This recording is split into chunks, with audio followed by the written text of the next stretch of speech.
but apparently didn't express them. The President was on Meet the Press, February 2004. I asked the question, he responded, let's watch. In light of not finding weapons of mass destruction, do you believe the war in Iraq is a war of choice or a war of necessity? I think that's an interesting question, but please elaborate on that a little bit. A war of choice or a war of necessity? It's a war of necessity.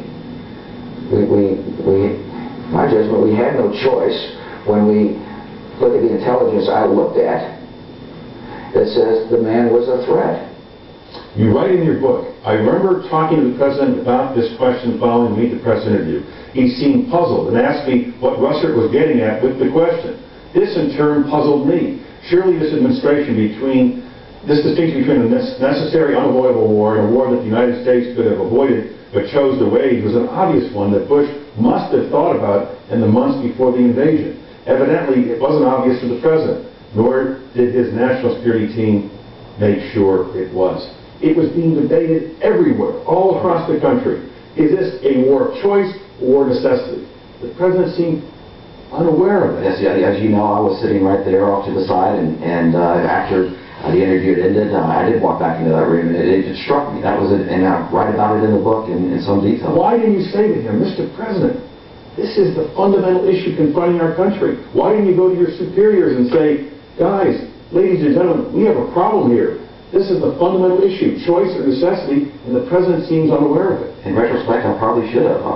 Said something more about it. But again, there's so many issues going on. You get caught up in advocating and defending the President's stance. And he had already made the decision. And the President's someone that once he makes a decision, as you know, he expects everyone to march in lockstep. It's tough to go there and try to challenge those views inside an administration that is so insular like that. But it also goes to the President's decision.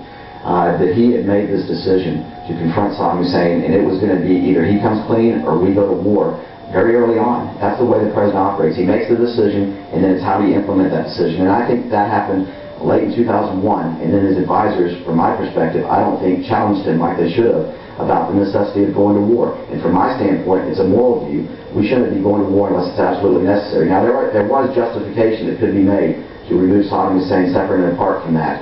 And plenty to argue there, but we overplayed and overstated the case for war. Because this was Scott McClellan in January of 2004 talking about intelligence. Let's watch. Intelligence is something that we take very seriously in this administration.